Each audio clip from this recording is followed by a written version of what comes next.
Bon, c'est parti, je sais de faire concevoir une planche de souffle et Jean Ouf d'après un gag que j'ai crobardé dans le train. Donc le rough c'est fait vraiment à l'arrache dans le train. Je fais ça avec des raccourcis clavier, donc sur un PC c'est un peu différent. Ah aussi, j'ai pas l'habitude des raccourcis clavier sur PC parce que je travaille sur Mac. Voilà, festival. Comment s'est passé la soirée? Plutôt bien. Donc j'ai ma couleur de contour qui est pas vraiment un noir, j'utilise plutôt une espèce de marron foncé pour justement changer du noir que je trouve un peu trop fort. Voilà, après c'est histoire d'avoir son rendu particulier qui m'identifie par rapport à mes concurrents. Ah, l'enfoiré.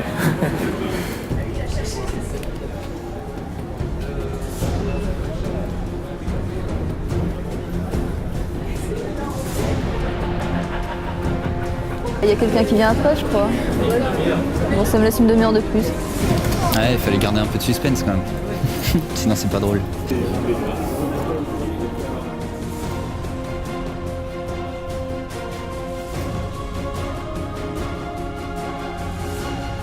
Hop. Par contre, je vais l'enregistrer sur ma clé. C'est un challenge, mais disons que t'es pas assez stressé comme ça, tu vois, c'est un petit truc en plus. Mais à part ça, c'est super intéressant.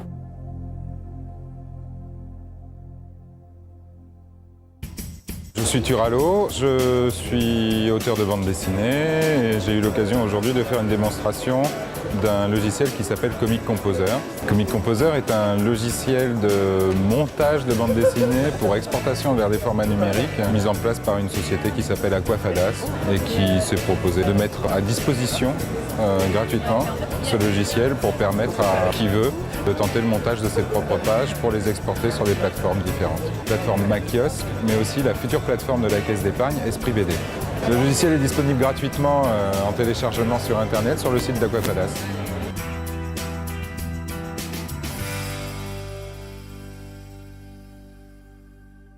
Bonjour, je m'appelle Balak, je viens de faire une masterclass au Festiblog, c'est ma deuxième. Venant de l'animation et à la fois de la bande dessinée, je voulais montrer qu'il était intéressant parfois de mixer un peu les genres sans tomber dans le gadget, quoi.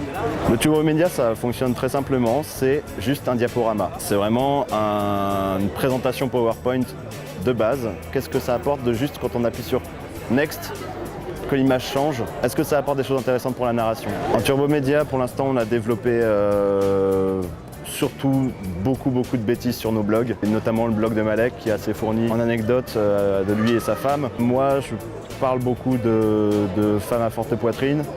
Et sinon, de manière plus sérieuse, je suis en train de travailler sur une bande dessinée Turbo Media avec un ami qui a fait Monkey Girl et Dragon Dude. On a fait un petit trailer qu'on peut voir déjà sur Internet et on est en train de travailler sur les autres épisodes. Là, le premier épisode est en train d'être fini. On peut faire de la bande dessinée très originale, un moyen de communiquer original avec l'écran, tout en restant dans la bande dessinée.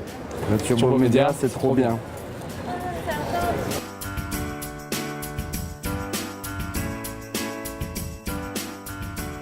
Je suis Thomas Cadenne, je suis auteur de bande dessinée. J'ai créé Les Autres gens en 2010. Et depuis le 1er mars 2010, donc il y a un épisode par jour dessiné par à peu près aujourd'hui 80 dessinateurs. C'est proposé sur abonnement, c'est numérique et ça existe aujourd'hui en livre chez Dupuis.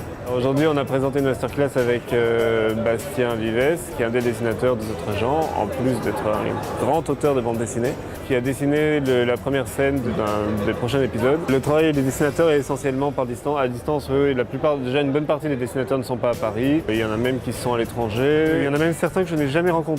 Beaucoup de mails, beaucoup de chats et parfois le téléphone, et de plus en plus rarement. C'est assez naturel, on a un système qui est assez rodé. Je leur indique quand le scénario est prêt, ils vont le consulter, il y a des fiches sur les personnages, les lieux, etc.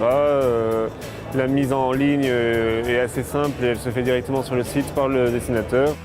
J'apprécie l'invitation par le Festiblog, le fait justement d'essayer d'englober au-delà du seul blog BD, la BD numérique dans sa variété, y compris sa variété payante, comme c'est le cas des Autres gens.